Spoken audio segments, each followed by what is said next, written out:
Hey everybody, welcome back to Maximum Libertarian.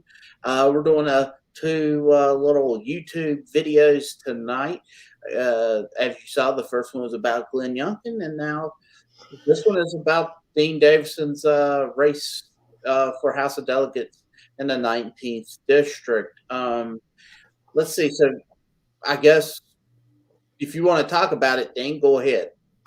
Now, you know, as we always know, when there's two parties involved and you're a third party candidate, you always get to seem to get the shaft. With a Democrat and Republican in the race, I was able to accomplish 1 point, about 1.8, between 1.8 1.9% of the vote, or 640 votes total, which is good when you consider that in the 19th district, there's only 4 libertarians that are card carrying. So you take a look at that, you subtract the 4, that's 636 of people that were either independents, Republicans, or Democrats who voted for me because they wanted to see a change, wanted to see something different. And I really am thankful for all that. I'm thankful. I think I did a great job when it comes to messaging and getting out to see people.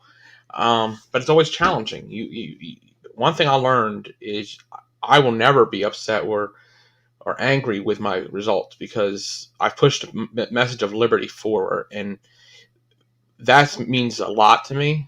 And that ability to talk to people and make them understand a little bit more about what a libertarian is and what a libertarian stands for, and how there's different types of libertarians and vice versa. It was really good, and face to face with people, looking them in the eye, them looking you in the eye and say, I'm going to give you a chance. I want to see, giving me your vote because you believe in a change that could occur if I was elected. And that means a lot. I mean, a lot of people, there's people that went against the Republican creed for me to vote for me. And in the Republican Party, people I know that are Republicans that did it. And I'm beyond thankful for that. I mean, I'm beyond thankful for the people that I had supporting me. I had, anywhere from you, Brian, being my campaign manager, to Dr. Lark, to the Roanoke Valley Libertarians, Lynchburg Libertarians, the LPVA, where in some areas there. Um, really was happy with some stuff there. I'm thankful for everybody that helped me, and I think we did good. I think we got the incumbent to raise over $200,000 to fight against me and the Democrat. That's a lot of money, and I was pushing it hard. I went to Botetourt County and talked in front of a bunch of people was trying to do school reform to make school freedom, and I got a round of applause. I was the first VCDL person endorsed by the VCDL, or Virginia Civil Defense League, in a Republican district going against an incumbent Republican that got the endorsement. Got an A+ from normal. Things that I'm really proud of, and I'll carry with me.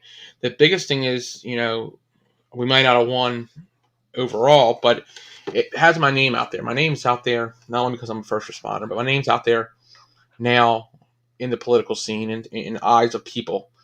And I don't want to wait too long to bring that back into their face. So, you know, Board of Supervisors will come up in 2023. As long as I'm still living in Bedford County, that's where I'm going to go for.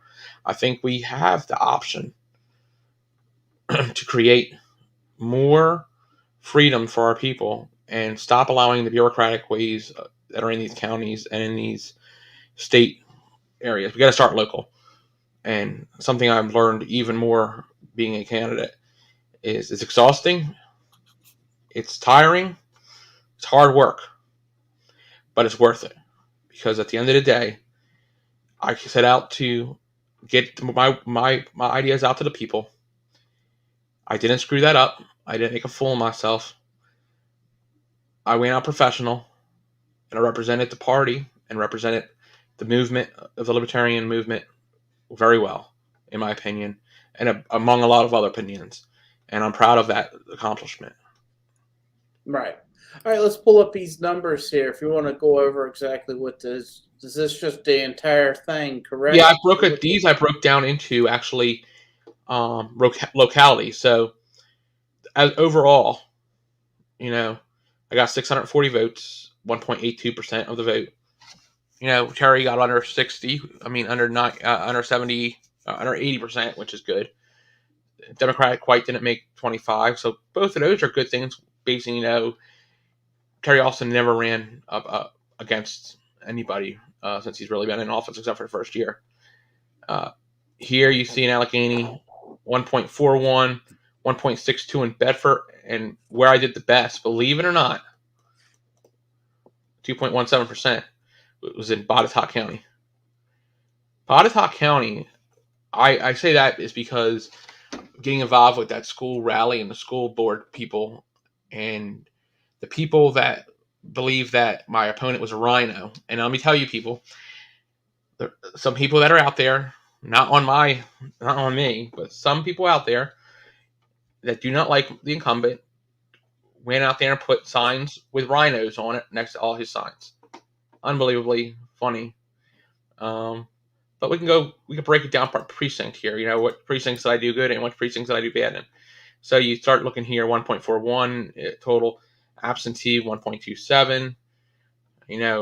Central absentee. These are different absentees. Provisionals, there was none. This I didn't do very well. Ariat or Dameron or Humpback Bridge. 2% in Humpback Bridge. You can see just different locations where I just, Allegheny has Covington, and Covington is more Democratic, even though you see Republican numbers have a more Democratic leading. As you see that in Iron Gate, almost 25% for a Democrat. You see where I'm going with this. So this was where I did best was District 2, believe it or not, in the city of Covington at almost 4%. So, that was Allegheny. Bedford County, I know where I wanted to hit, and that's good for game name recognition purposes for next time. I got 1.82%, obviously, again. 1.62 overall in the county.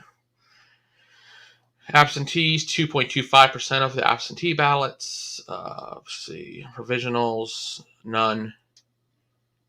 Goodview Elementary, 3.23%. That to me is good. 42 people. I've spent some time there. Hardy, that's just some difficult area. Let me tell you, I was down there trying to talk to people, and people are really to themselves, and they have their head one way, and they didn't want to go anywhere else. This is where I did the best. Stewartsville Rescue Squad, 5.72%, almost 50 votes. And actually, what I've been told is this one vote actually was for me. They just wrote my name in, so it's 50 votes technically at Stewartsville Rescue Squad. Because they said they wrote me in. I'm like, darn, why'd you write me in? It's because I'm on the ballot. But anyway, so there I did really well. I worked this precinct hard. And I noticed it because people are willing to listen to me a lot on election day out there. And I was like, this is a good spot. And I was getting a lot of people coming out saying they voted for me, giving me a thumbs up.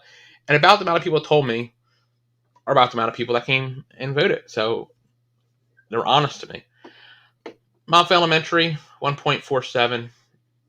Shady Grove, I have an idea why this is this way, but I'm not going to go into it.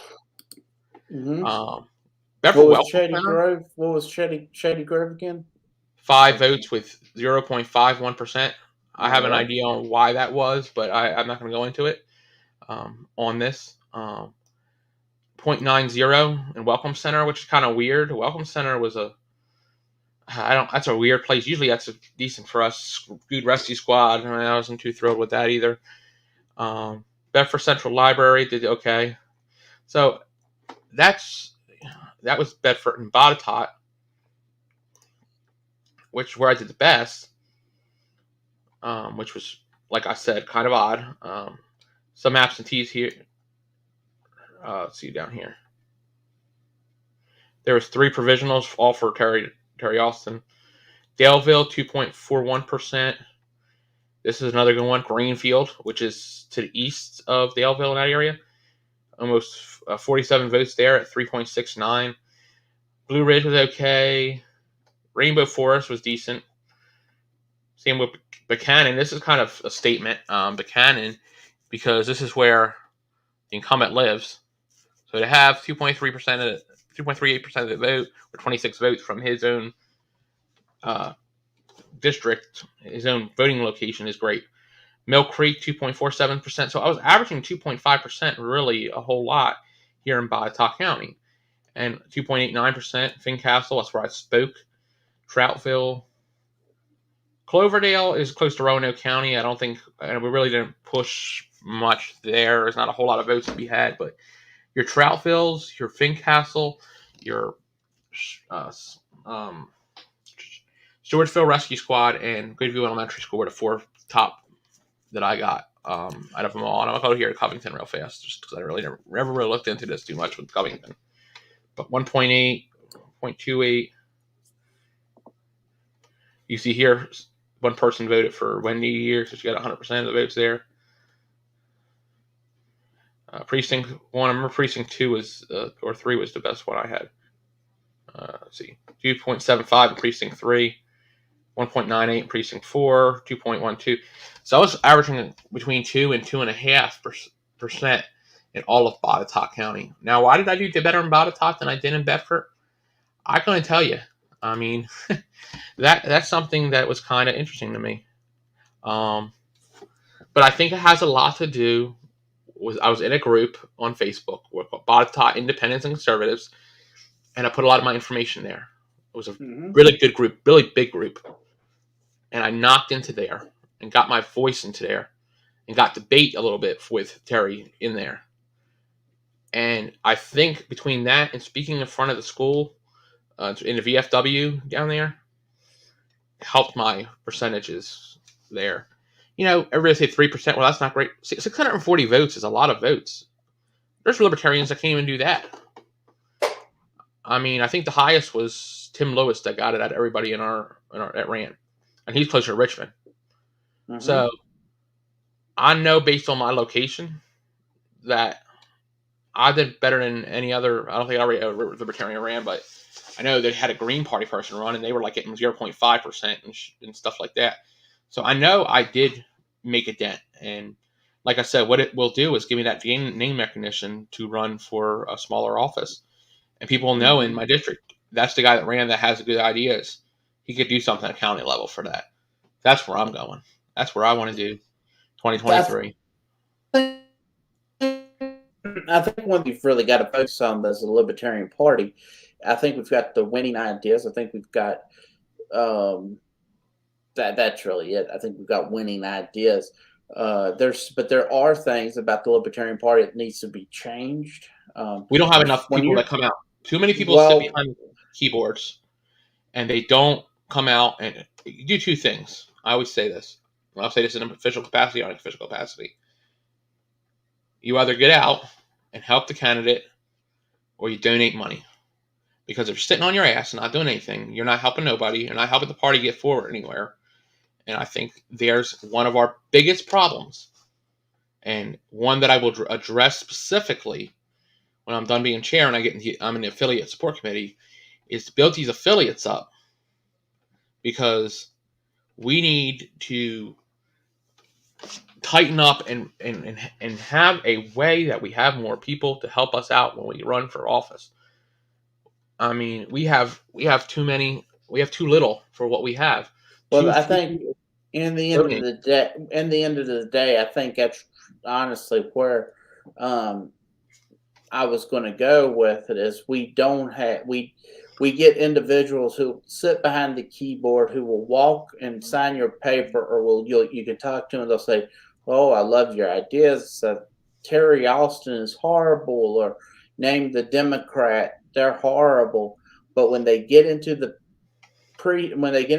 booth, or they get their absentee ballot, they immediately just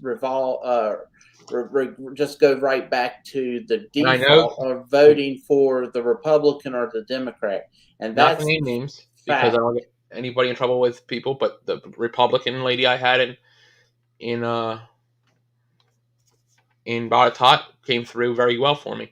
She really wants him gone. She really thinks I was the best candidate, most conservative values out of everybody. But that was fine. That's fine. But you and really then I had the gun shop owner.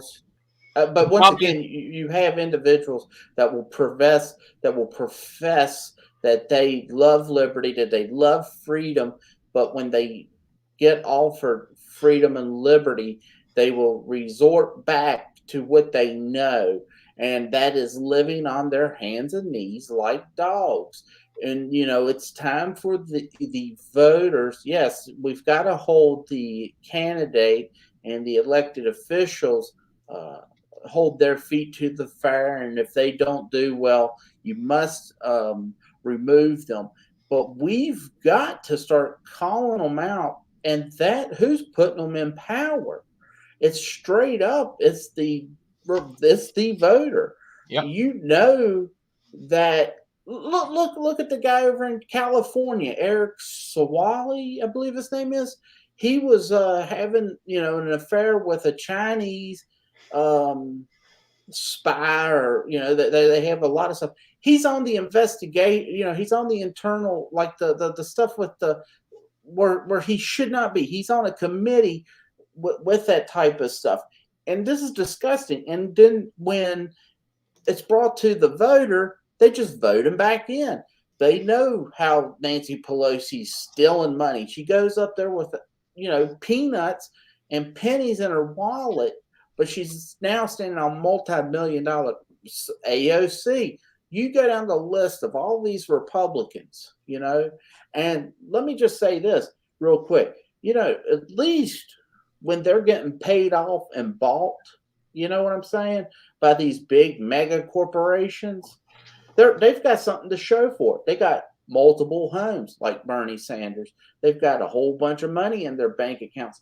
But we, the voters, the citizens, are being bought and paid for by the politician, and we're getting peanuts. How do I always say you? this. I've always said we should wear a NASCAR jumpsuit when you're running and see who pays for you. And look, I'm a libertarian, and I know a lot of people sit there and say, you know, and I know me and you've talked about it. If a corporation wants to give me X amount of dollars, whatever the legal amount is, okay, I'll take it. There's absolutely, when I hear this nonsense, it's like, I'm only going to do grassroots. You want me to tell you who can sit there and say that? Bernie Sanders, Donald AFC Trump, did. people they're automatically wealthy. They've already got wealth, and then number two, they're getting on the television screen, so they can. When Obama was sitting there going, "I'm only going to take five. I want to take five," which is really a great idea because he was the first candidate that used the internet properly. They said, and Darnell Rawlings, the comedian, he was talking on Joe Rogan's podcast. He said how he got an email and Obama said, we got to fight the Republicans, but just for $5. And then he comes back, he says, just for $5 more. They're really hammering us.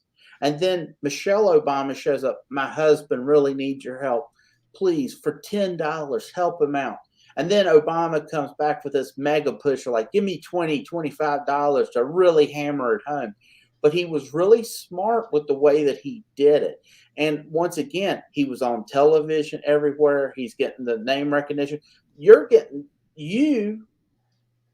got, and thankfully, you had a couple little, like the independent newspapers, they did stories about you. Roanoke Times, Roanoke, WFIR. yeah, but they do one or two little stories that get lost in the shuffle. And Channel you're 10 not did a real good one. I mean, Channel you 10 did a good one. but you're not constantly on the news things. You know what No, I'm it's saying? not easy. So in It's not doable. turn, Dean cannot sit there and go, I'm only going to take grassroots money. I'm only going to take $5. Now, because one, if all libertarians donated $10 to each candidate, we could easily give you 10, 15, $20,000 just to play with, and you could actually run a campaign with that amount if every libertarian just did that $10. So we had 6 candidates. We could have gave $60, 10 to each candidate, and we would have really done a thing. Now, let me just go on record. I did not donate. I donated to you, I've donated to other candidates in the past. But you've got to show me something. I'm not just giving just because you say I'm a libertarian. I'm not going to give you $10. I'm not going to give you $100. I'm not going to give you whatever I want to donate. So I did what I did is prove that what I and was fiscally responsible with the money I got, put them in the right locations to make sure that I got the best information what I could out to people. That's what I right, did, and that's what I'm proud that I've done. no, You and know, look, I think I you did spent it everybody's money that donated to me on rack cards, which are gone. Like I got rid of them all, not any of them in trash. I got rid of them all in two hands over this period of the election. Amazing. Signs, yeah, I have some signs, but you know what? Hey, I'm going to have some signs. They were at the polls. I had those signs at the polls, but I'm happy. I mean, I left no stone really unturned that I could have done with what I had. It was, right. it's even harder now in a pandemic situation where people have been Mhm. laid off and don't have the money to give anyway. So you have all these problems that added up. But at the end of the day, I think, and I've made it very clear, I want to have a sit down with all the candidates, and I've said it even actually on the chairs, the Region 5 chairs thing. We discussed it, and it's a very good decision that all of us are going to do. Is we should get together with our candidates that we had, myself included, and do like a work session where we found out what was good, what wasn't good, so we can build the next candidate. Here, like once again, as I've said, I think the Libertarian Party um, should automatically have anyone that's famous, that's got any type of name recognition, that's got Twitter handles and all that good stuff. It's got a lot of people. Yep. You've got to first and foremost, you've got to ask these folks, please, when we nominate our candidate, will you congratulate this candidate? Um, because if Drew Carey, if Chris Novoselic, individuals, Penn, Gillette, whoever, who say the guy from he voted for Gary Johnson, not Andre 3000, Big Boy from Outcast. If they would have all sent out to their thousands and millions of people, hey, congratulations, that would have been good. And I also think what we should do, if we ran a statewide candidate, we should have a fund already made where we're going to go at 6 o'clock because we usually know who the candidate's going to be. You know what I mean? Yep. Let's be honest. Let's not try to pretend. But what we should do is have already paid advertisements that at 6 o'clock we know we're going to run, and it's going to say congratulations, Robert Sarvis, for winning the nomination of the Libertarian Party of Virginia. I mean, Yep. even here, that should be like Larry Sharp's right. He's his big thing is you've got to bleed with me. You've got to hurt with me, and that's what Yeah, people's I got to love be how he doing. talks. He's a wonderful, and like I said, he One of gets the biggest me things, excited. and this is going to go into the thing of biggest things of fundraising advice that came was from Paul. We were sitting down there about how to message to people. I use that format asking for money, and that was the best times that I had raising money. I had Mhm. like 10 to 15 people that I raised money from that day just by the message, to kind of twist the message like Paul had said. Another brilliant mind on the team, and you're right. Larry Sharp's another one. People are going to be like, "Oh, Larry Sharp's great." People piss on the Mises Caucus, but they forget that Larry Sharp's in it, and Larry Sharp's a great candidate. He's right. Hurt with him, help him out. I've already done it. Right. I think he's a phenomenal man and a phenomenal piece of our party that needs to really run for president. Um, or vice president, say if it was Mosh and him, something like that. Something we need a good ticket. We need a I, real good ticket. I do hope we get a really good ticket. I hope we get like Dave Smith, the comedian who's making a lot of waves because of, he's a comedian and he's part of the Mises Caucus, and there's talk that he's going to run for president. But when I really look at him, and I think, and I like Dave Smith. Let me just Oh, I do say too. that he's a fine comedian. Now he's on a podcast called Legion of Skanks, And even though I don't care, no comedy is off limit. There's nothing that I would ever stop anyone from joking about. But I also understand that someone comes out and goes, "Hey, I'm a member of Legion of Skank. I perform at Skank Fest," and then some of his jokes, they're going to twist and turn, that to the average, who the average person who just watches one of the mainstream medias goes, look at what he says about blank. And It is just like this freaking vermin supreme with a freaking boot on his right. head. I'm sorry, as a libertarian, and we're supposed to support all libertarians. He makes our party look like a bunch of idiots. It is You like, really? I'm sorry. That's the way it is. and the That's speaking sad as thing. Dean. That's speaking as Dean Davison, not in my official capacity. That's speaking as me myself. He makes us look like a freaking moron, and the fact that he's on the judicial committee makes me even more angry. Well, it don't bother me that he's on the judicial committee, because I think really when you listen to the guy speak, he's fine.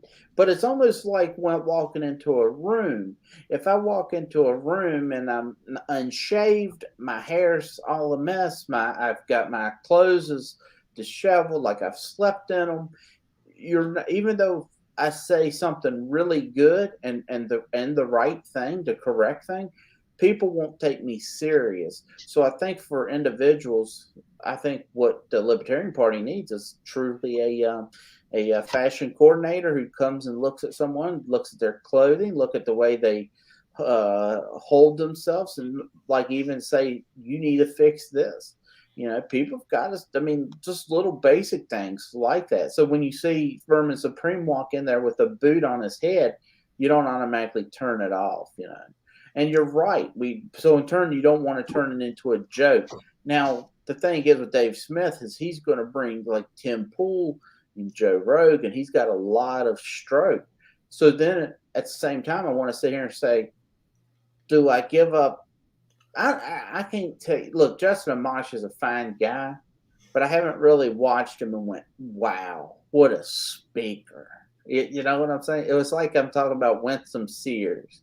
When I saw her speak, yeah, she's fine, and I like her ideas, but when she's trying to motivate me, Larry Sharp motivates me. Yes, he does. And I'll tell you Okay. what, Spike Cohen has a way of motivating too that I haven't seen. A Sharp Cohen ticket would be beautiful. I hate to say it, that'd be a beautiful ticket.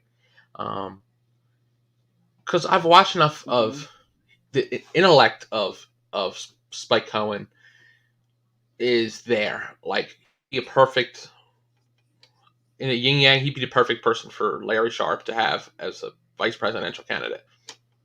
To me, you put someone that's really good with multimedia and someone's really good with talking, and you put all that together, Right. mash it up, and you have a very good candidate. Larry Sharp to me is the best possible candidate we could get out of 2024 at this point.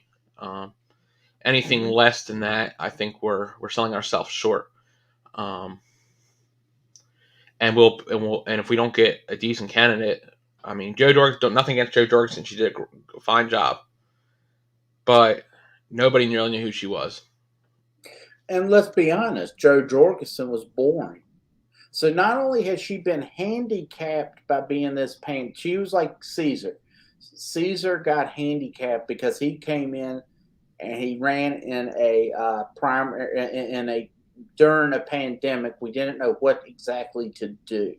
Yep. So now with Joe Jorgensen, she needed to make waves, okay, and a boring individual can't make the waves that needed to be made. Now, maybe had Spike been there, he could have made some waves, maybe, but I don't even know if he would have made the waves that were He needed. makes more waves now, and he actually has facial appearance on Kennedy now a whole Oh, lot. yeah, I've seen him on That there quite a he's going to bit. be more well known. Um, but we need somebody like I said, Larry Sharp, Spike Cohen. They're the two that come to the top of my head that I would Right. want running for president right now. My thing is, and no, nothing to take away from Dave Smith, but is he just running to, because now his podcast becomes bigger? because like I'll listen to it because I want to hear exactly what Dave Smith says about issues. Um, so I've listened. So is he just trying to grow his podcast, or is he really trying to win the presidency? You know, That's a hard one to tell, really. I could so, tell in the other two. but in the but in and reality is like me and you. If this thing, Maximum Libertarian, truly took off, it would be wonderful because when you're being told, hey, let's go volunteer, and we're going to knock on doors, we're going to spend your own money and time to drive up and down the roads to these events. And then what you're going to get, also going to get a lot of armchair quarterbacks telling you how you should have ran the campaign, what you should have done during the campaign, but they were just too busy to help you, give you the ideas, or help you and during the actual when it would have mattered. You know what I'm saying? And I'll say And this. I'll say this for so in sure. turn, you look, just to finish real quick, just to in turn, it's really rough. And in turn, you've got to look at when you volunteer. What is my end game? You need to milk out of the Libertarian Party or out of a veteran organization or the church or whatever. I'm not saying you need to be paid, but if you say, all right, I'm going to run this candidate, I'm going to be the campaign manager for the Dean Davison campaign. If you would have won, okay, let's just say, I'll guarantee you, I would, because you know, Brian, you're the campaign manager. I would have been offered jobs probably to, oh, well, what did you do for the Dean Davison campaign? You know what I'm saying? That's Not just just that, the way. you'd be selected to go up to Richmond with me anyway. So Right. So, or I could have used the experience to go to some other level. So once again, if you're doing any type of volunteer service, I do believe it's a good thing to volunteer your time and your money, but I think it's also something you need to look at and say, what am I going to get out of it at the end? So, in turn, if the Dean Davison said, all right, I'm going to run because I want to become, I want to help grow this podcast, I want to do better at my comedy shows or my poetry, maybe you're not the candidate to get to there. Now, if your podcast becomes bigger, great, because of your running or your whatever, your poetry reading or whatever, you know what I'm saying? So I think there's a lot to it. I mean, I know I've talked to Derek Maddox down there in Lynchburg, and we were just saying, and I was just like, dude, I said, I've been here 10 years. I'm tired. And I need someone to replace me as the RVL chair. I love the RVL. I'm not going nowhere. But yeah, I need someone else to be worrying about who's going to be the guest speakers. Where are we going to meet? You know? and that's the same thing. It's like no matter what happens with the party as a whole, RVL is always going to be there. Right. I'm bound to it. It's my birthplace of knowledge, the Libertarian Party, and good, bad, or evil, how the Libertarian Party collapses or whatever, if it does ever collapse or something, I'm still going to stay local and do what we can do to get our voice out. And the one thing Right. that I got a lot of the day after elections was thanking me, and I'm talking pretty big people in the fire service thanking me for running in a good campaign, clean campaign, making as a firefighter, making the fire service look good in by promoting good ideas and friends. I mean, there's a whole lot of people just contacted me that day and said, "Don't get your head down from losing." I'm not. I was far from my head down. You heard me that night. I was true and 100% what I said at McAdoo's. I was proud of every single bit that I accomplished, and what I've done it again. Yes, Mm-hmm. and I wanna tell others where there is issues. And like I said with you a couple minutes ago, we said it a million times. We need to lay a better groundwork for our candidates. So they're not out in the middle of nowhere and pretty much fending for themselves. We need to stay low and win low, and then increase up because the more we say we get board of supervisors, mayoral candidates, town council candidates, you get more recognition, and then the next thing you know, you'll be a delegate. And next thing you know, you'll be a state senator, a governor, so forth. We can't go the route of top down. We need to go from the bottom up, and it always will have to be that way until we establish ourselves better. Right. So yeah, I think there's a lot to learn. I mean, I'm happy. Obviously, there's always stuff that you now it's over with. You look back and go, man, we could have Yeah, done this, we could have done that, but that's just learning but things. hindsight, you look at what else. I mean, yeah, we could have done this or that, but did we do the best we could with what we had, and how did we run it? And I would, if I was grading myself, I would say I got an A minus. I would never say I'm perfect or A plus. There's some things that I could have done differently, but did I do with the money that people donated to me the right thing to get my name out there into people's hands to vote for me? Yes, I did. Did I get out there and go speak in front of people? Yes, I did. Did I go to Center Fest and Fall Festival? Yes, I did. I Right. went back out. I put my feet on the ground with yourself and Lynchburg, and we busted our asses and did the best we could. I am not ashamed of what we did, and I never will be. I'm proud of running and having my name run. Uh, and like I said, I am not done in the aspect of politics. Do I want to run for House of Delegates? Not really. I think, like I said, I think we need to practice what we were thinking. And truthfully, deep down inside, as now a leader of the party in the state, I think we really do need to go further south. We need to go further lower, down to the House, the Board of Supervisors, the town councils, and we need to take those first. Once we have those, we have a footprint. Once we have a footprint, we grow legs. We grow legs, we grow a whole body, and we'll be somewhere where we need to be. So Right. that's how it needs to happen. If people choose not to go that way, or if these two factionary positions in the LP nationally crumble this party, well, we have to live with that. It's a shame, but all I'm doing is the best I can do what I did as a candidate and the best I can do as an officer of the party, and that's all I can say and I can do. Right.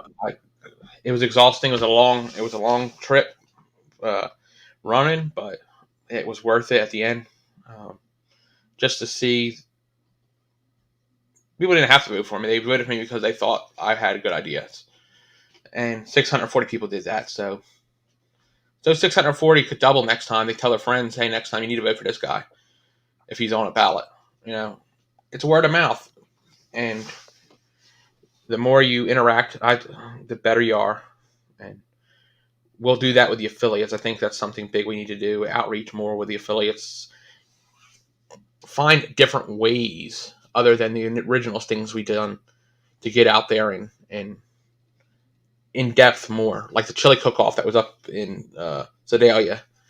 I didn't realize what it was. I was running for office. I just skipped my mind. But things like that. Just get your name out there in small festivals, small areas. We find little things around here like that, like little car shows, firehouse car shows, or things like that. Just Right.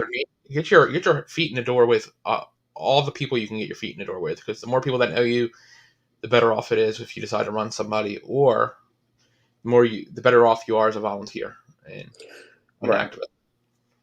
Well, Dean, I think I did enough, and I think we'll wrap it up. But I just want to come on here real quick and just do this thing, recap your election. Thanks for Yep. running, I guess, and I guess we'll call it a night. Yeah, How's that? absolutely. Yeah. That sounds good for All me. right.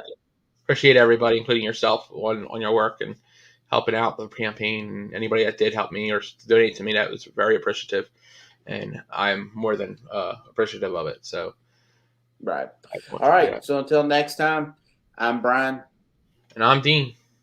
and we'll see you later. Have a good night.